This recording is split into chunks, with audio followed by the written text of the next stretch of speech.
আসসালামু আলাইকুম। দেশে প্রবাসে সকল সম্মানিত ভিউয়ার্সকে জানাচ্ছি স্বাগত।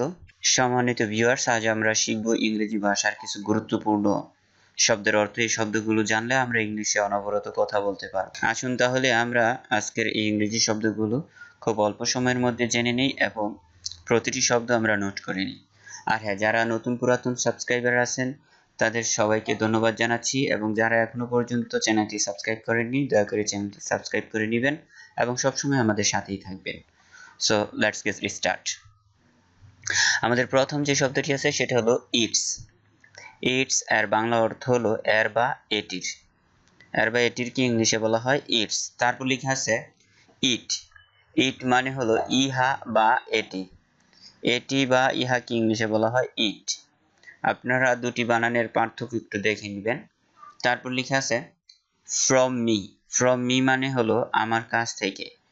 ফ্রম মি আমার কাছ থেকে। তারপর লেখা আছে ফর মি। ফর মি মানে হলো আমার জন্য। আমার জন্য ইংলিশ হলো for me. On me. On me মানে হলো আমার উপর। অন মি মানে আমার উপর। আমার উপর কে ইংলিশে বলা হয় অন মি। তারপর লেখা আছে ইন মি, আমার মধ্যে। ইন মি মানে আমার মধ্যে। এবার যে শব্দটি সেটা হলো বাই মি। বাই মি মানে আমার দ্বারা। আমার দ্বারা কি ইংলিশে বলা হয় বাই মি। এরপর লেখা আছে আই। আই শব্দের অর্থ আমি। আমি কি ইংলিশে বলা হয় আই। তারপর লেখা উই। উই মানে হলো আমরা।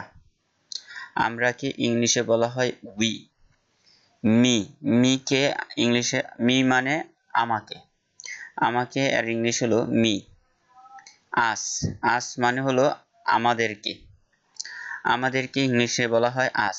তারপর লেখা আছে মাই। মাই মানে হলো আমার। আমার কি ইংলিশে বলা হয় মাই। আওয়ার। আওয়ার এর অর্থ হলো আমাদের। আমাদের ইংলিশ আওয়ার। ইউ। ইউ মানে তুমি বা আপনি বা আপনার। আপনি বা তুমি কি ইংলিশে বলা হয় ইউ। ইউর।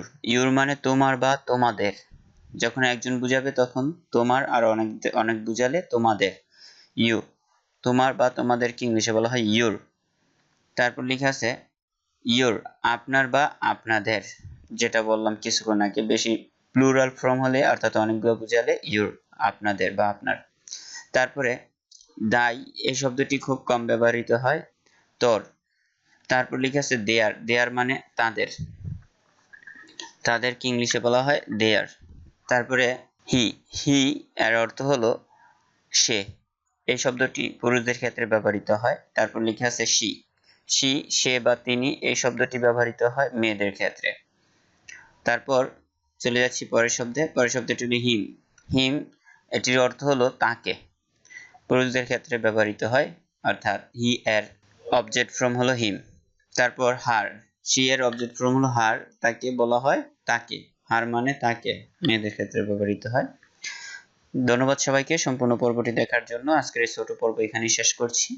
তবে যাবার আগে অনুরোধ, চ্যানেলটি সাবস্ক্রাইব করে নেবেন। আর দেখা হবে পরবর্তী পর্বে। সে পর্যন্ত এগুলো চর্চা করতে থাকুন, প্র্যাকটিস করতে থাকুন। ধন্যবাদ। আল্লাহ হাফেজ।